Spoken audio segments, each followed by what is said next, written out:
because culture is always the overflow of the character and heart of a leader. And when Yes. leaders get transformed, it transforms culture. Welcome to the How People Grow podcast, season 5. I'm David Achata. I'm an author, leadership consultant, coach, and former pastor. You just heard from today's guest.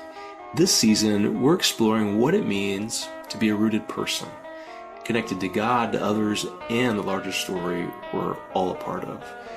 Together, we'll discover how rootedness transforms pain, restores connection, and helps us live with greater depth. Thanks for being here. My guest today is my friend Jeff Vanderstelt. Jeff and I have tracked together now for about 12 or 13 years. Can't believe it, Jeff. And time flies. Jeff and I came to know one another years ago when I left a pastoral job and was looking to get restarted in the world of church planting. And Jeff helped found the Soma family of churches and a 501c3 equipping arm of Soma called Saturate, of which I do some work with as well. Jeff is an entrepreneur. He's a friend. He's a sports lover. So I'll let you talk about sports. And you're amazing at how you cook things on the grill. I mean, you just continue to blow my mind, Jeff, with your real renaissance, man. So that's my intro. Jeff, welcome, and tell us about yourself. Yeah, thank you, Dave. It's great to be with you. And I am married. I've been married for almost 33 years, and we have 3 adult children. We're just in that stage of kind of releasing our last one to college, so we're home alone in a new season. It's very different, and we're still getting used to that. But excited about the future together with my wife, Janie. And our kids are amazing. Love them. They love us, thankfully, still, which is cool. It's cool when your kids still like to be Right. with you. So thankfully we have that Yes. reality. And yeah, I live in the Seattle area, just east of Seattle, in an area called Redmond. So that's where I reside right now. Yeah, that's probably enough for now. Glad Yeah. to Tell do. us tell us a little bit, Jeff, about your work. I summed it up, but you're a busy guy. You're traveling. What is the work you're giving yourself to these days? Yeah, the work of Saturate is we're really trying to help um, churches, nonprofits, and business leaders work together in a city and to think about how do we bring a united approach to caring for a place, a region. We're convinced that we're better together, and so the more that we can be united and working together to bring good to a place, the better the place is going to be. And so, do a lot of that work. I especially do that work in Seattle, Charleston, and Tokyo. That leads to a variety of things like leader health. We try to help leaders start to pay attention to their heart, their emotional, relational, and spiritual worlds. I also do work with churches, trying to help them think through how to equip and mobilize their people to not just think about church as an event, but more as a people sent to a place to bring good news to that place. And so I do a lot around those two specific focuses and or foci, and Is that a word? I don't know if it is, but it's fun to say it. It is. It's like when I was in graduate school and they would say, "Here's your syllabus," and I would say, "You mean syllabi?" Syllabi. Oh, so fun. Well, I know that the work that you've done has blessed a lot of people, helped a lot of people, and I love being a part of it myself. So this season in this podcast, we're talking about what it means to live a rooted life. The reason I created this particular set of interviews was I wanted to reach out to my friends and my mentors to see what they thought. And because it seems like what's happening right now in our culture is we don't have a lot of the institutions anymore like we used to have. Clubs, churches, the commitments we used to keep aren't being kept anymore. and our political environment is volatile, and people tend to be really reactive and say, I don't know what to do, I don't know who I am, I don't know how do I speak up on issues. And Mhm. as I got to thinking about it, I thought, I think it comes down to a person's own, quote, rootedness. And I wanted to cue up that question to see what comes to your mind when you hear becoming a rooted person. Hmm. Well, when I think of rooted, I'm thinking about what are you planted in? What are you getting sourced by or resourced by, right? That's the idea of roots is where are they drawing their nutrients from? What are they plant? What soil are they planted in? What kinds of things give them stability or a sense of consistency? So I think for me personally, when I think about it, a lot comes to my mind. I think one of the things can that at least I discovered is that I wasn't very present with my own self at one point. I realized that to even know what I was trying to get those sources from or what I was rooting myself in. And I think for me, at least personally, I had what I'll call a lot of toxic shame, where without really realizing it, people's opinions of me and my desire to make them happy or control their responses to me had more power over my life than the essence of who I am, in terms of my own identity and my own and security being found in something much more stable. And so I don't think I realized that though until I went through a season that was really, really difficult for me and realized that I'll call it a dark night of the soul. During that dark night of the soul, I was I came face to face with those things that are probably more have more control over me than I realize, and that I took way too much responsibility for other people's response. We'll call that codependency. And so other people's response or other people's actions were something I was taking way too much responsibility for in my own life. And so I was probably more tossed to and fro than I realized, if you want to use the language of rooted, because everybody else's opinions and everybody else's behaviors are really, really outside of my control. Yeah. But growing up in a context where I felt like I was supposed to control those things, and that goes back to my own origin story of trying to control my mom's response to me, trying to control my dad's response to me as a kid.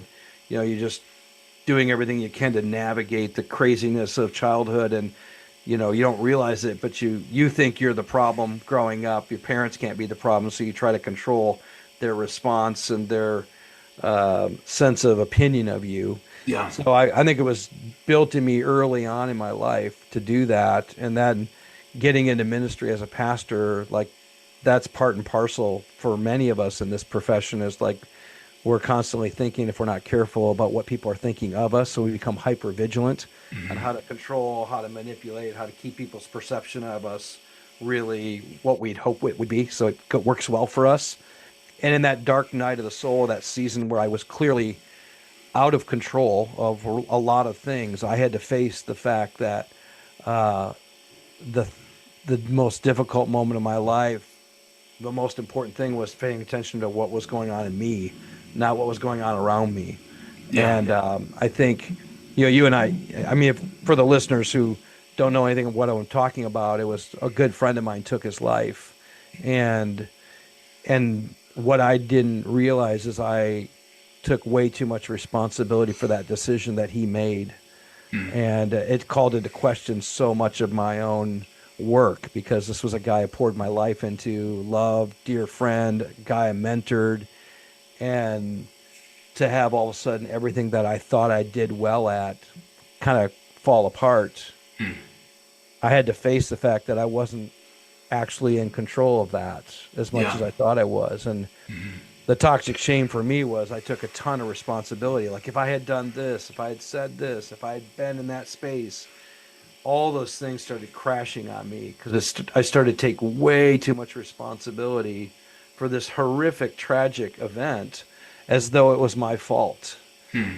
Yeah. And thankfully, someone on the other side of me, in the form of a counselor that I met with weekly for 14 months, helped me to start to take responsibility for me and start to show up with my world, my emotions, my inner journey, my story, all those things that I can take responsibility for, I can do something about, and started to actually help me operate from what I'll call a more self-controlled place, which, as a Christian, one of the fruits of God's spirit at work in our life is self-control. And what I realized is that I was trying to control everybody else, their opinions, their behaviors, their responses, and it led to a codependent lifestyle.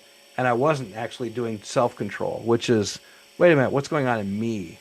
How Yeah. am I responding to situations? How am I taking care of my soul? How am I, in the sense, being rooted in things that are stable, that are secure, that aren't going to shift constantly? And I would say, back to your question, how do we become rooted? I think we have to be rooted in something that's not shifting all the time, Yeah. something stable, something that's actually going to resource my soul with things that actually I really need and will continue to help me stay healthy. And when it was out there in what's uncontrollable, what's unpredictable, and even what's not even my responsibility, I was probably being just tossed to and fro constantly, because those aren't roots, right? Yeah. That's like my leaves, my branches. If you want to use the imagery of a tree, it's like Yeah. all that is being blown by the winds. All that's being affected by everything else, but that's not really roots.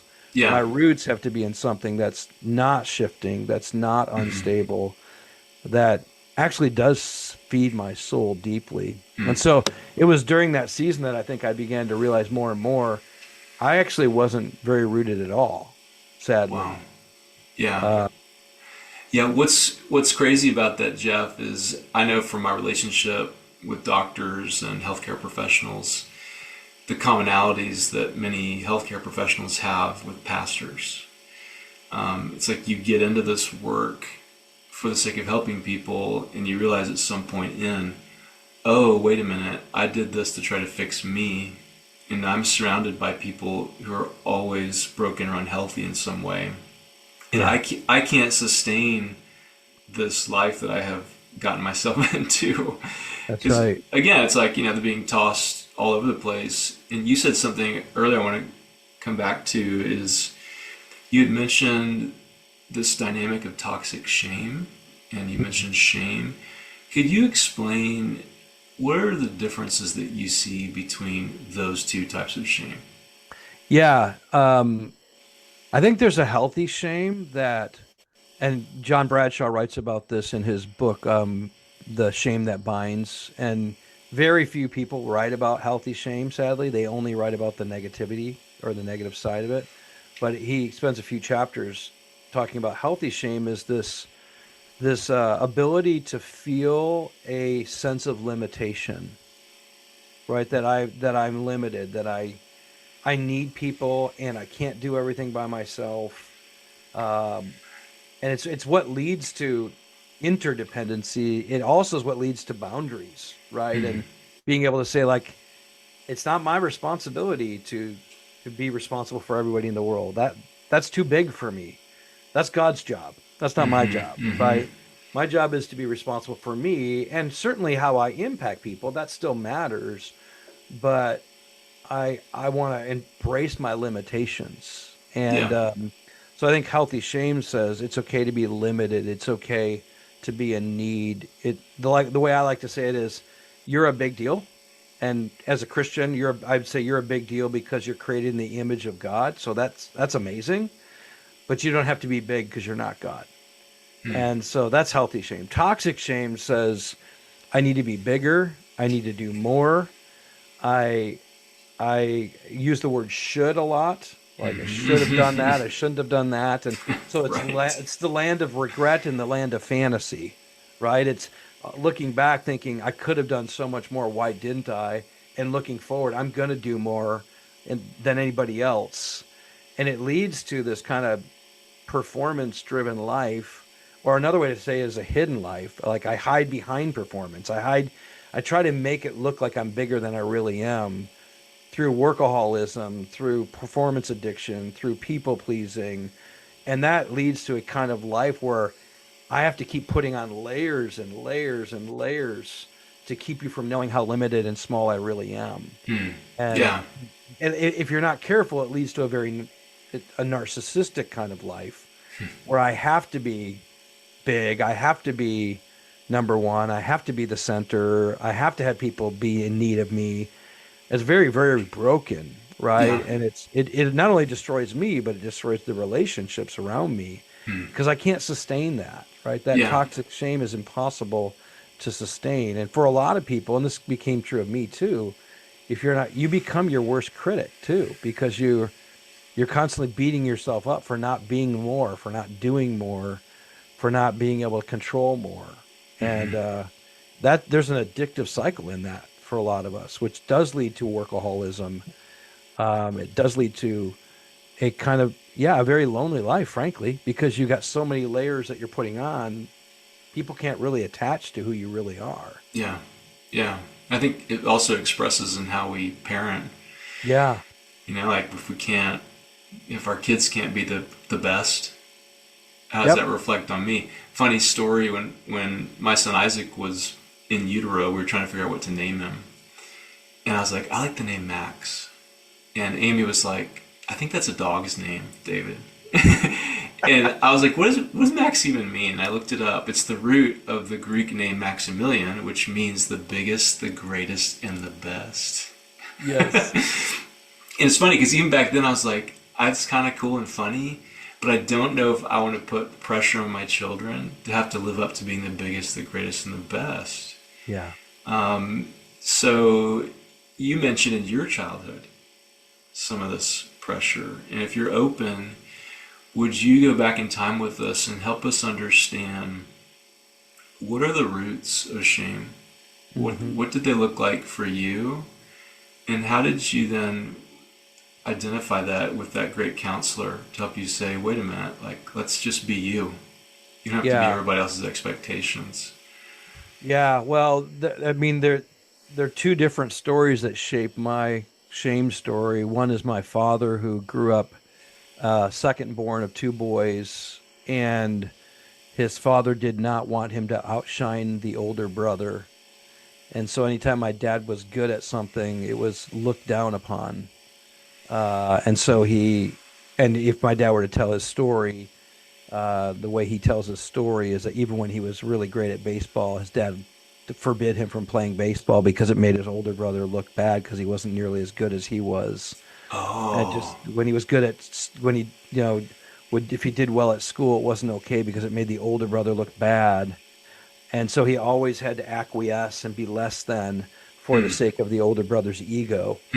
And sadly, my dad then grew up never believing his father loved him, accepted him, approved of him.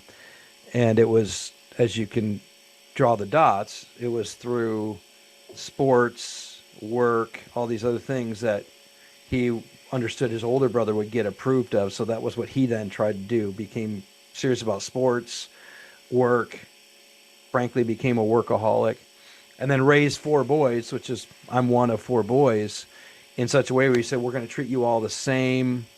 We're not going to give special treatment to any one of you. Like when we would get gifts at Christmas, they would all tell us we spent the same on you, just so you know. Like it was wow. constantly like equality, equality, equality. Yeah. And yet his own toxic shame was bleeding into the household. Like you can't, if you don't address the stuff that's inside of you, it bleeds out of you anyway. So like it still affected us. And so I knew just intuitively when I did well at sports, my dad was proud of me. When I'd work hard, he was proud of me. Now he'd always tell me, we love you no matter what. You just need to know that no matter what you do, that'll never change. But man, his face changed when we did well at sports. His face changed when I would work hard, and it's just basically what he had been doing to try and get his dad to be impressed with him. He put into our home in our household, but he was emotionally detached in all the other frames, and not hard on my dad. He just didn't know how to do that because he wasn't taught how to do that from his own father. On the other side of the equation, I've got my mother, and love both of them, by the way. So like, I've had all these conversations with them, but she would regularly tell me I was too much for her, and I, her own story, which I won't take the time to go into, but a lot of like feeling out of control. And the basic thing that's important there is that she was told she had cancer when she was a teenager. So very much feeling out of control of her world, the potential that she could die at a very early age.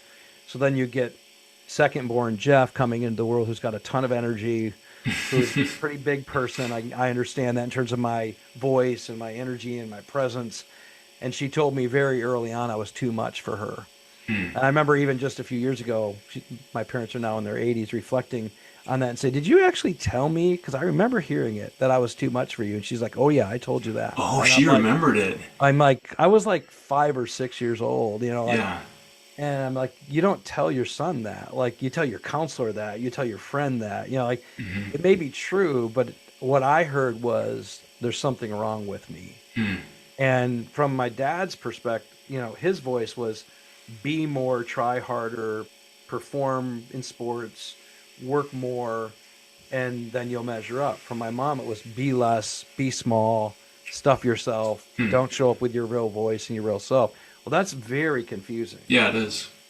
right? And so both those forms of toxic shame, because that's what it is, one is be more, the other is you're too much.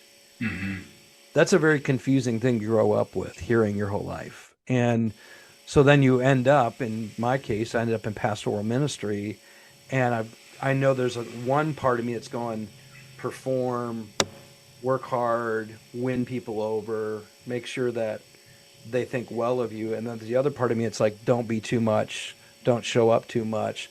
Well, that leads to some really messed up ways of dealing with people. And it certainly affected me more than I realized. And I mean, even using the language of rooted, that's not a rooted life at all. Yeah. Yeah. I mean, because there's too much outside influence constantly coming into this brain, and my brain is doing both of those things at the same time without even knowing it. It's like, this was formational stuff, right?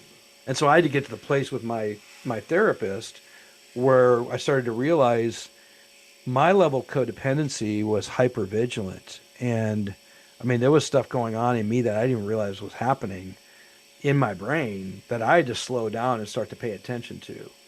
And I remember probably about 7 months into our work, doing a lot of story work. Again, not condemn my parents. I know they love me. They're wonderful people, but their brokenness still affected me. Yeah. And to be able to like start like unpacking how much that was in my brain in almost every decision I was making. And thankfully, one of the things we did is we started slowing down and slowing me down. Like, okay, what are you feeling? What do you do when you feel that? Where do you go when you feel that? Like, all of a sudden, like we did a bunch of brain work, and the more we did, the more I liken it to like when a computer's got a bunch of RAM running in the background, Right. and like all of a sudden your fan kicks on, you're like, everything starts spinning. You're like, why is this thing slowing down so much? Well, it's actually Yes. trying to work too much in the background that it can't actually do the present activity very effectively. And that's what was going on in my brain. It's like I've got all this RAM in the background trying to process, trying to overcome, and in some ways just trying to stuff all of these years of me not paying attention to my own life, my own heart, my own mind. And so your brain has to do a ton of work to deny, to stuff, to not pay attention. But what was going on is then I look like I'm in hyper mode in everything I'm doing, but I'm actually like I can't even respond well because it's similar to your computer. Like my brain is doing this. It's like freezing, right? Yes. And so, man, the more that I did my work and had someone on the other side of me not only do work through my story, but also start to slow me down, have me feel my feelings, tell the truth about what I was experiencing, pay attention to where I was going with that need that I was discovering. What I experienced is also like the RAM just started to shut down in a good way. Like it stopped doing all this process in the background because I was bringing it to the foreground.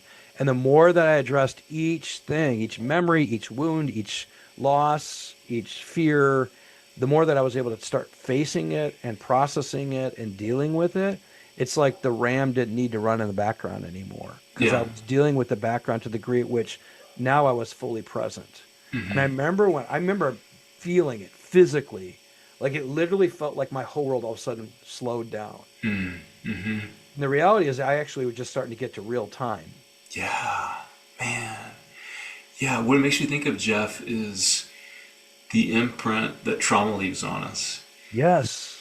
There's these stories that are always kind of metaphorically on our shoulders that are voices about and coloring what we're thinking and feeling about what's happening in present day by what's happened unresolved in the Yeah. past. And I know that's a big subject, maybe 10 years now in our culture, which I think is good. And I'm interested to know, what kind of counsel would you give people that are maybe just now starting to realize, wait a minute, I have all these stories that are always with me, and I don't know how to quiet it down Yeah. so that I can be, like you said up here, to real time. Hmm.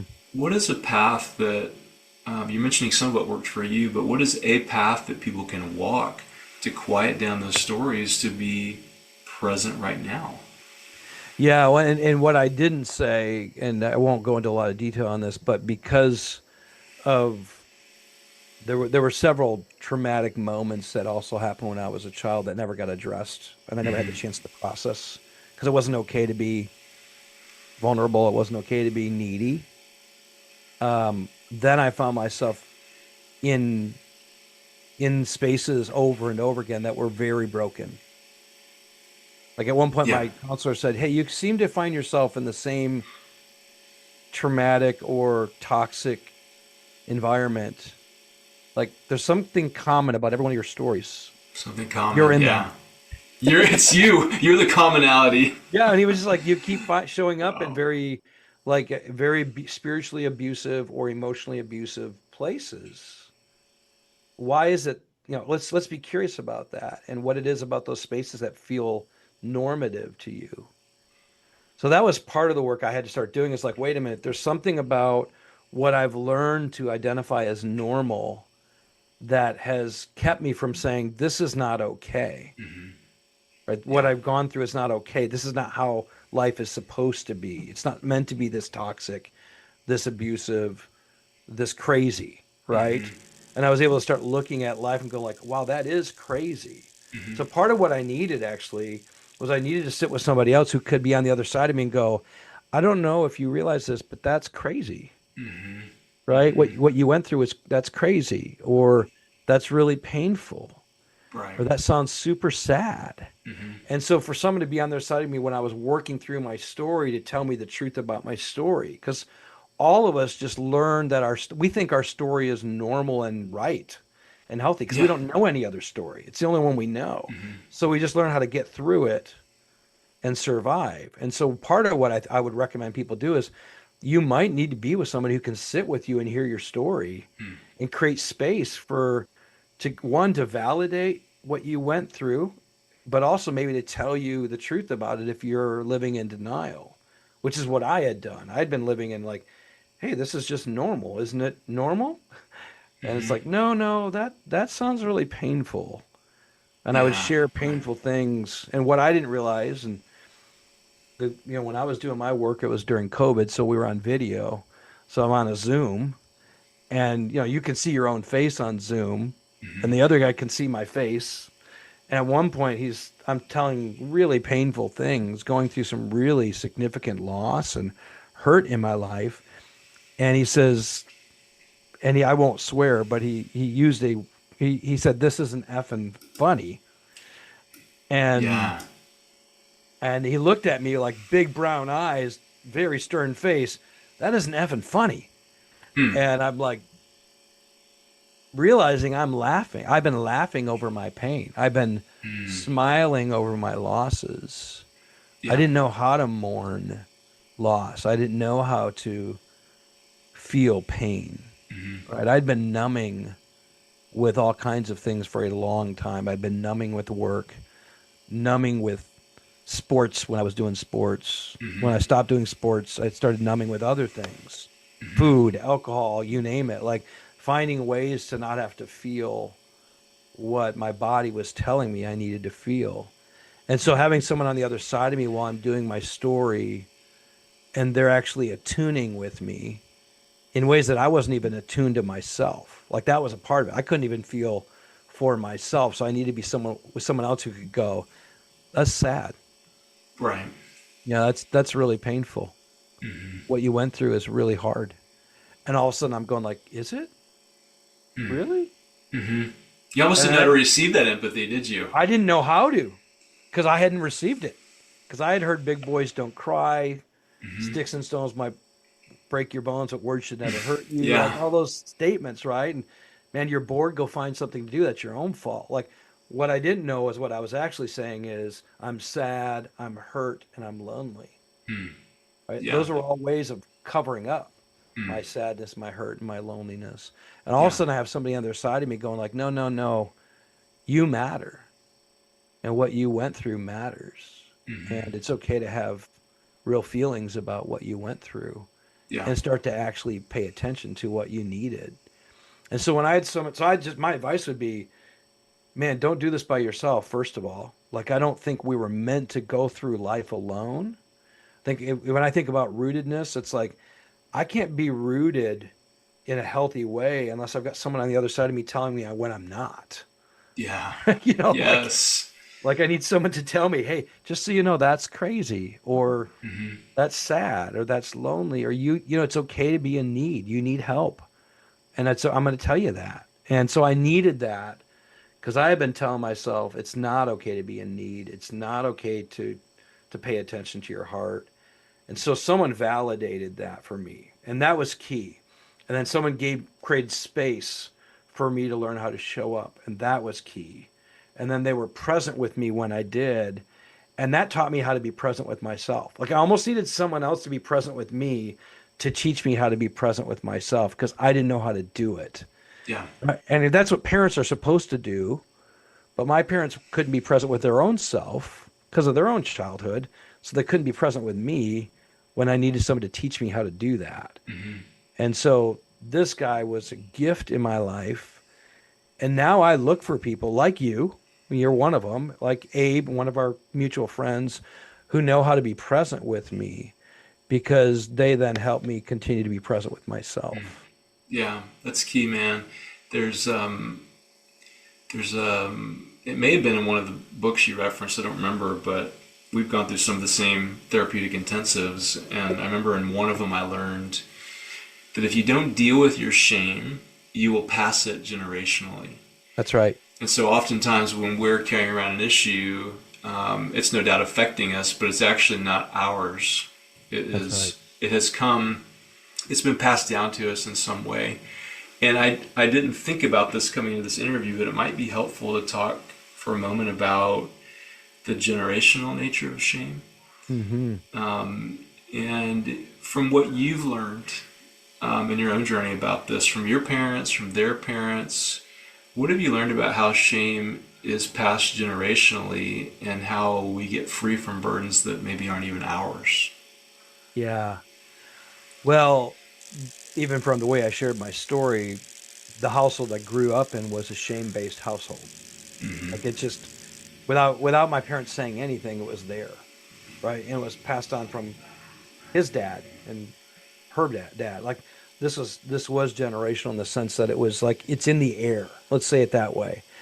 And I think the way that we break that cycle is one, we acknowledge it's there. I think we have to admit it. This is here. It's definitely influencing and infecting me, not just affecting, but infecting. Like it's, I took it in, like I breathed it in. It's like any other disease or sickness. It's like it got passed on, and I've got to admit it's there. I think that's first of all, just acknowledging it's there. I think second, because the nature of shame is that you'll shame yourself for feeling shame. Right. So I think you have to be kind to yourself. You have to go like, okay, wait a minute. That wasn't me. That was somebody else. And if we take it far enough back, it goes multi-generations, right? It just keeps getting passed on and passed on and passed on. So there's got to be a kindness that we extend to ourselves, just like we would if we were like, hey, I was in the subway and someone sneezed on me and I got their sickness. It's like I'm not beating myself up because I Right. got sick. I'm like, I got somebody else's sickness. I think Yeah. we got to do the same thing. It's like, you know what? I was given this. And I'm not going to beat them up either because they were given it. And so, but what I am going to do is I'm going to be kind to myself to say, like, okay, that's not all you. You didn't necessarily do all that, Right. but you did inherit it. Yeah. And so you can say, I don't want that inheritance anymore. I Mm. don't, I don't have to receive that inheritance. That doesn't have to be mine anymore. We can bring an end to it, but it starts by not using shame to shame the shame, right? Because that Right. just creates a shame cycle. So what do I have Yeah. to do? I have to now be kind to myself. I have to, and by that, what I mean is like I don't beat myself up anymore. I'm able to go, that came from somebody, but it doesn't have to be mine. And when I see it come up again, because it's still in me, I mean, I still have, I'm still getting clean, I'm still getting healed, I'm still getting set free from this. When I see it, I can go like, okay, don't beat yourself up for that. Don't shame yourself for that. There's an origin story to Yeah. why that's a response that you're prone to take, but you don't have to take that response. You don't have to be a victim of it. That's another way to think about it. I'm not a victim, though I live like it still at times. I get to actually be an adult who has volition, who has authority, who has power, who can say this is the end of that for us. Yeah. That's good to see a picture of how it comes, how it gets passed, how you heal from it, some of the practices as we're using today to become a rooted person, and returning back to empathy, the power of Empathy is key. empathy. That is Yeah, key. and I'm bringing this up, Jeff, because I have seen kind of a cultural attack on empathy recently. Yeah. And I have all my ideas about maybe why that is. But I think that what you're saying is something I can really identify with, laughing over our own pain as an example. Right. Because you don't know how to say, this is hard, this hurts, all that stuff. And so the way that we treat ourselves, we treat other people, it creates that cycle. So what happens when you're in an empathetic presence? What is going on inside of the body? Well, when somebody else is present with you in what you're feeling or experiencing, it actually can help regulate you.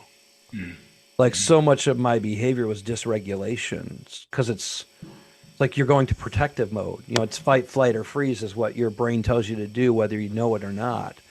And when someone else is with you and they aren't doing fight, flight, or freeze, when you're vulnerable, when you're showing up with these things, all of a sudden your body and I think your brain, because this is the way we're wired, like we are connected with each other. Like it's more than people realize, right? So whatever's on the other side of you is cueing you. So if someone on the other side of you slows down or is present or feels with you what you're feeling, is willing to care for what you're going through, call it empathy. There's also sympathy, right? There's a feeling with you what you're feeling, empathy being with you in that feeling. Like there's a sense of like when that happens, then you're like, wait a minute, I don't have to fight, flight, or freeze. I don't have to run away. This person isn't running away when I'm being there, so I can be present too. So what I experienced was that sympathetic presence that empathized with what I was going through and gave me permission to do it myself.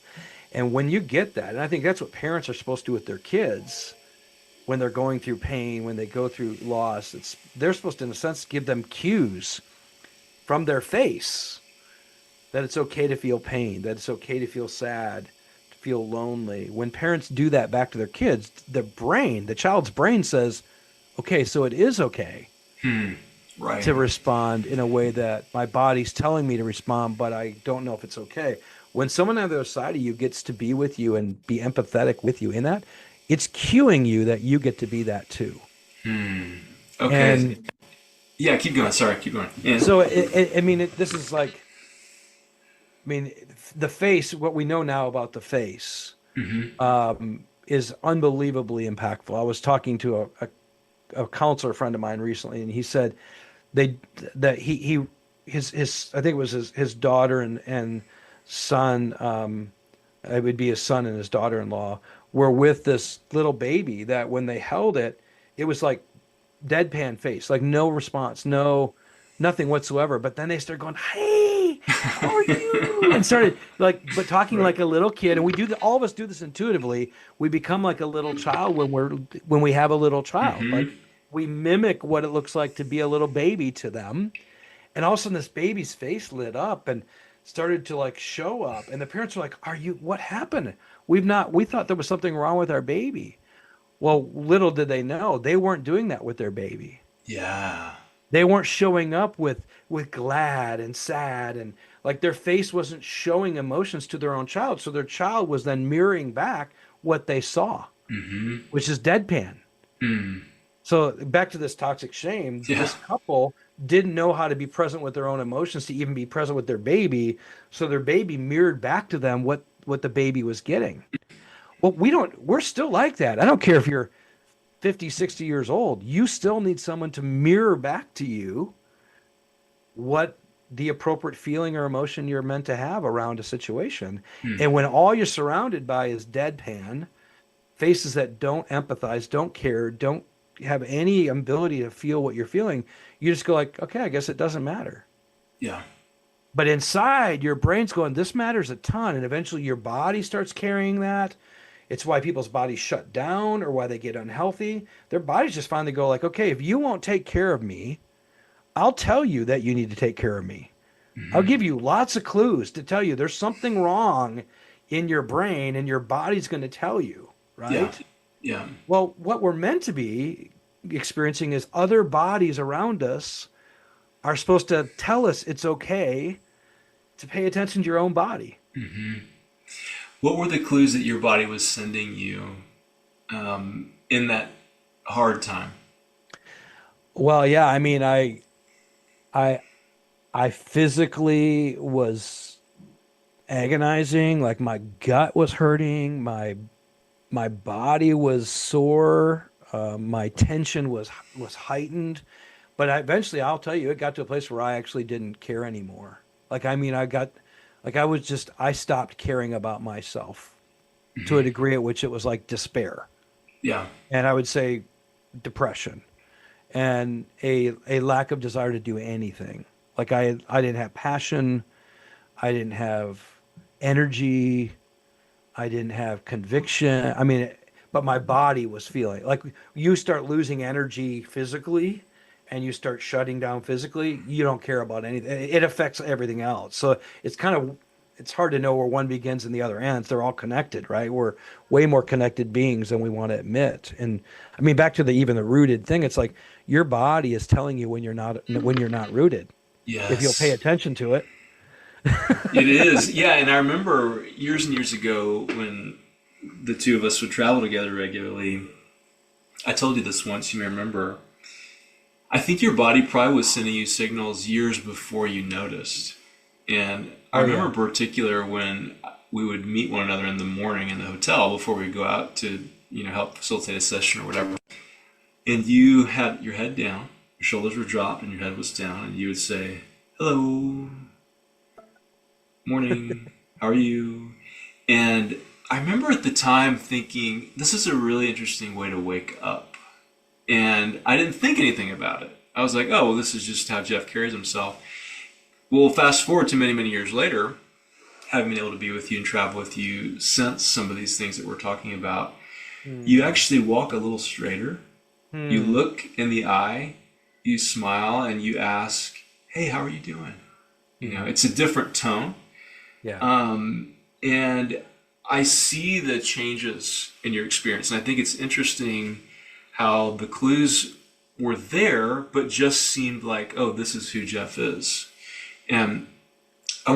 I wanted to ask, when you begin to heal up by telling your story, you begin to learn to feel, you begin to be around people who showed you what empathy looked like.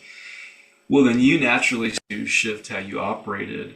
So you have all these layers, you've got your wife and your kids, your friends, your colleagues and coworkers, the people that you lead. Give us a picture on how that started to change in those layers as you began to change. Yeah, I mean, it changed significantly. In fact, I remember I went and the first time I started talking more publicly about this, there was an event I did in Memphis, and there were quite a few leaders who knew me years prior but hadn't seen me in like 2 or 3 years. And I remember one in particular, he came up to me, and goes, "You are not the same person." Yeah.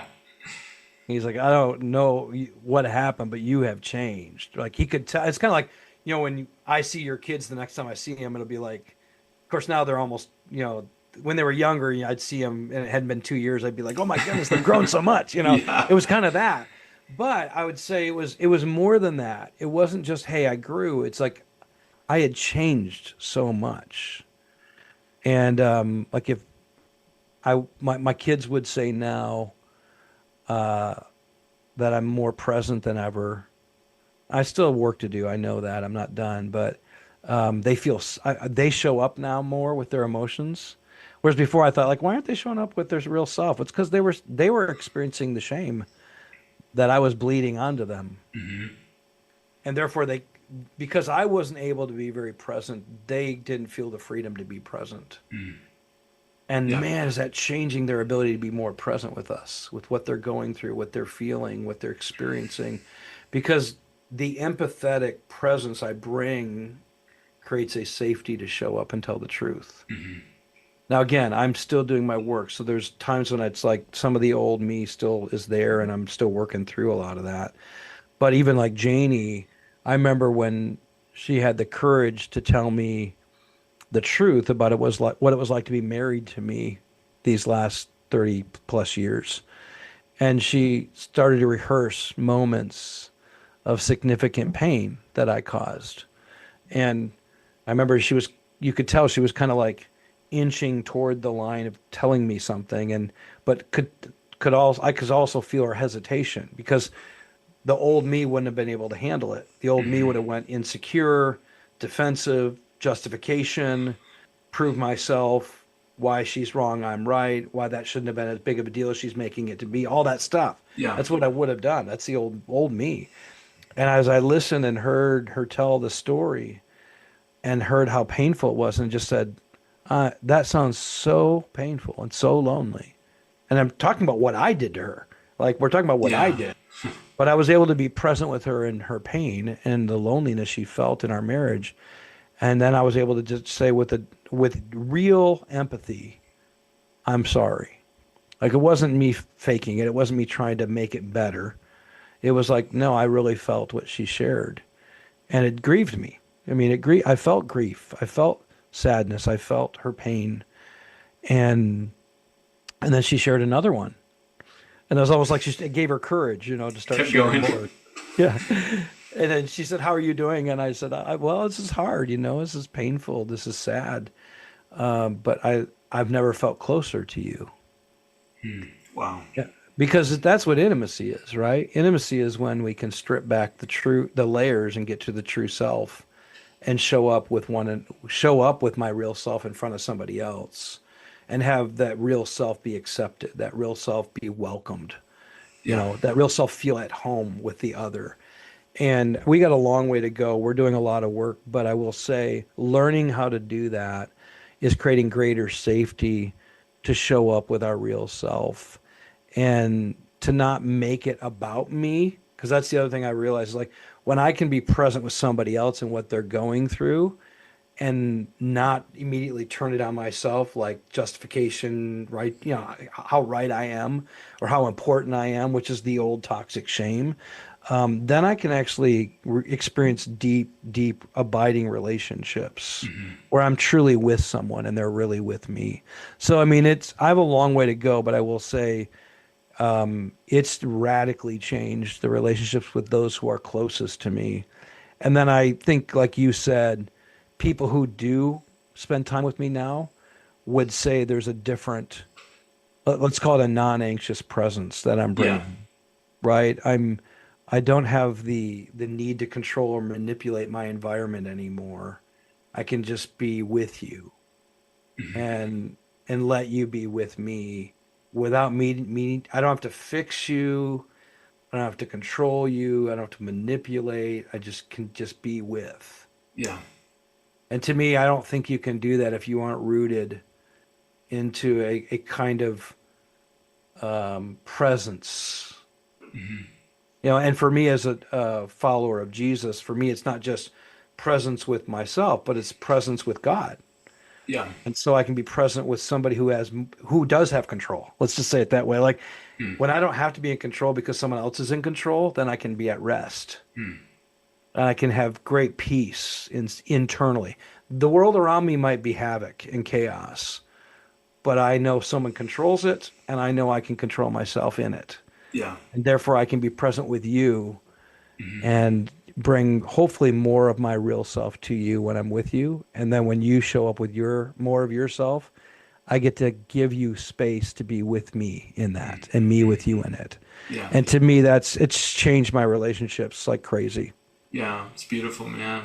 I think of those listening right now who are inspired by this, who want more of it, yet who may be thinking, I don't really know if I have time for all this.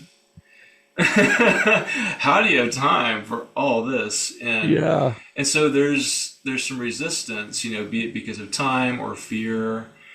And what encouragement would you offer to people who say, I just don't have time to work on myself. I'm trying to survive. I'll save that one for later, when I have more time, maybe. What encouragement would you have for them?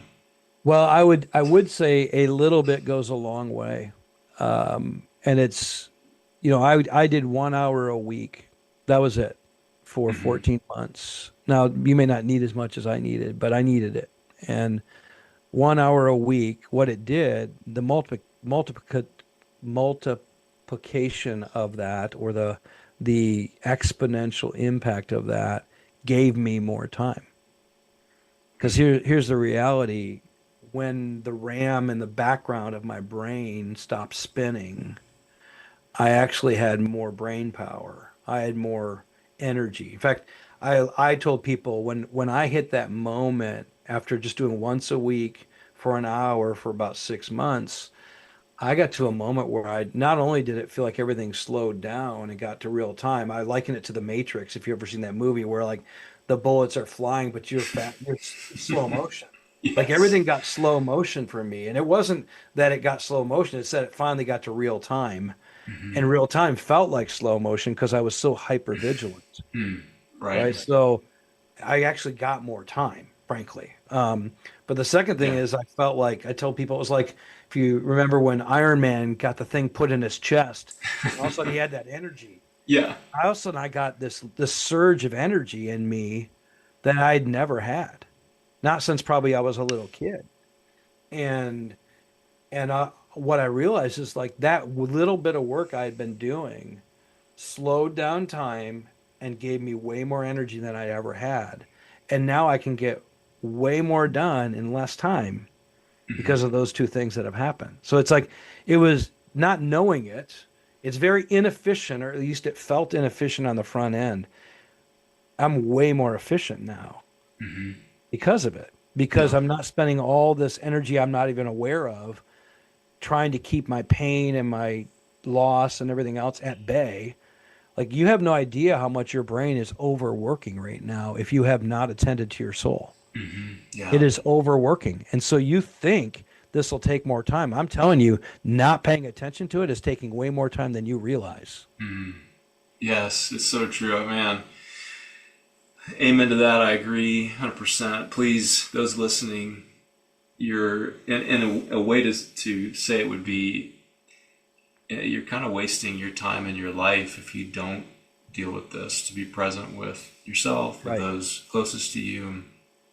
Yep. And I know this has been a big part of your story the last, 5, 6 years. And so it's actually affected how your work has shifted also. Absolutely. And so tell us a little about How has it shifted your work, and what are you working on right now these days that you're excited about? Well, some of the ways it's shifted my work just practically is that I actually get more done in less time. And so I don't have to do as long a days as I used to do. Okay. I I can actually, if I need it, go take a nap when my body tells me I'm tired and have no guilt about it. I can take time off if I need it because the time I'm working is effectively more efficient than it used to be. I mean, like just practically, it's given me more space, more time, more impactful work. But it's also in terms of like how it's affecting my work. I would say I am more present with people that I'm working with to the degree at which I can more quickly discern problems and what the real heart issue is behind something more quickly than I ever could. I didn't have the ability to smell it, to sniff it out. Now it's like I tell people all the time, it's like if you ever saw the movie Sixth Sense, like I see dead people, right? Like I can see when someone's not healthy. I can see when a system's not healthy. I can see when a culture or structure is not healthy. And before I would have been trying to fight the wrong thing to try and fix a problem. And now I'm like, no, we can get after the problem because it's not actually what you think it is. It's way back here under the surface, Yeah. either in you or in your culture, in your system. Like put me in a business or a nonprofit situation. And if there's something wrong inside the system, I can smell it and see it really quickly. So my discernment ability is like way higher than it ever used to be. Yeah. So that's made me so much more clear, like clear-minded, clear-focused, way more helpful to people. I'm convinced I'm helping people more than I ever did before because of it. Yeah. And then I'm also doing personal work with leaders who want to get healthy because once they see my life change and they hear my testimony, they're like, okay, where do I get that? What do I They can need to do? identify. Yes. And so, I mean, I've probably helped, I don't know the number now, a lot of men and some women as well in their own journey to get healthy themselves. And as a result, even our nonprofit, we're trying to add more teammates who can help people because we realize this is at an epidemic level, right? The need is massive. Yeah. And so, one of our good friends, Abe, he's doing more and more work with Saturate because we know we need more people to be on the other side of somebody and do this work. Abe may be one of the best at it. I mean, Yeah. he's He is. remarkable at it. And I would just, if you want to know more about him, we'll connect you to him. But he's an incredibly empathetic listener and so good at helping people get healthy. And so for me, it's like I'm putting more energy into it myself. I'm trying to build a bigger team so we can help more people. Uh, and then, like you already mentioned, it's like it's affecting my relationships in such a way. Like my son, Caleb, he's for Father's Day wrote a card and he said, "Hey, Dad, I want you to know that I think you're the most emotionally alive man I know. And because of that, I encourage my friends to go talk to you if they have a problem." Yeah. And I'm like, yes. What a reward. Oh. Yeah. And so, and as you know, I'm also working on a book and it's just taking longer to write it than I thought because every time I start another chapter, I feel like I've got more work that it's revealing in me that I need to do. And I've never been one to want to write books that are primarily theoretical. I want them to be coming out of the overflow of my own life, that I'm actually living this out myself. And so the book's taking a little longer than I thought, but the working title is Abide.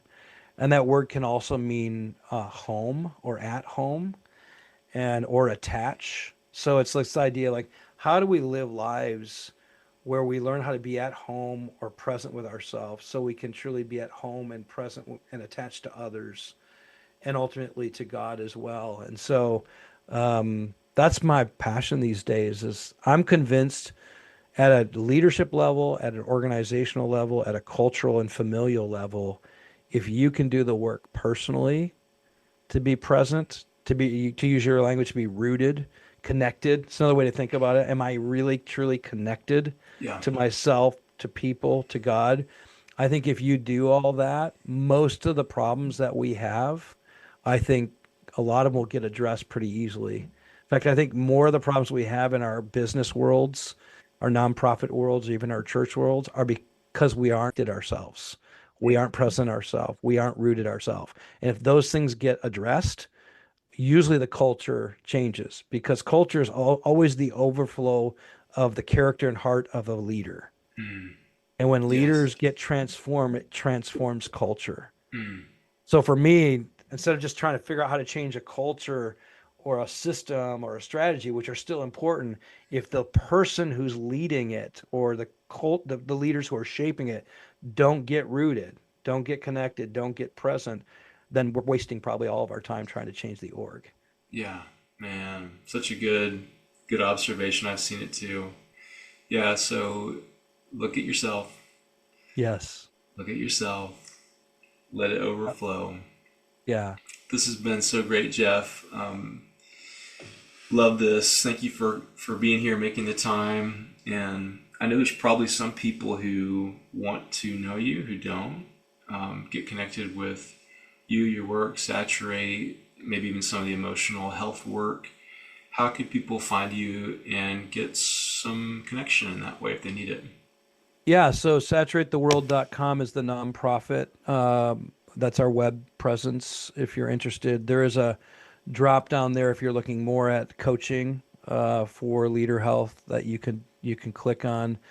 You can also just personally reach me. I'll give you my email address. It's jeff@saturatetheworld.com. So I don't mind if anyone wants to reach out to me personally.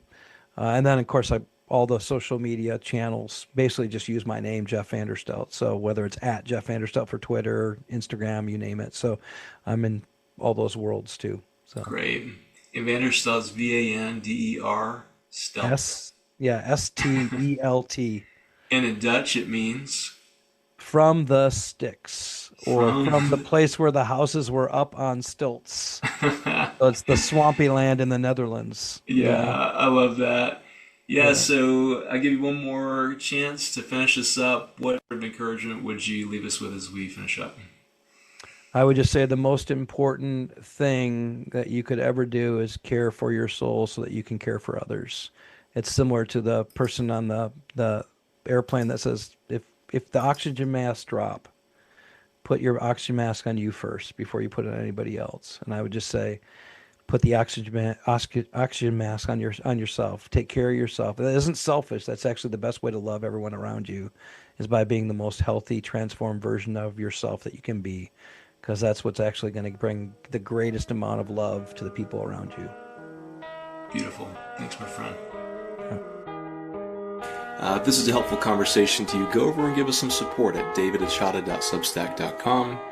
You can get in for $8 a month for a monthly Zoom conversation. All the writing is free. You can leave us a review also on wherever you get your podcasts.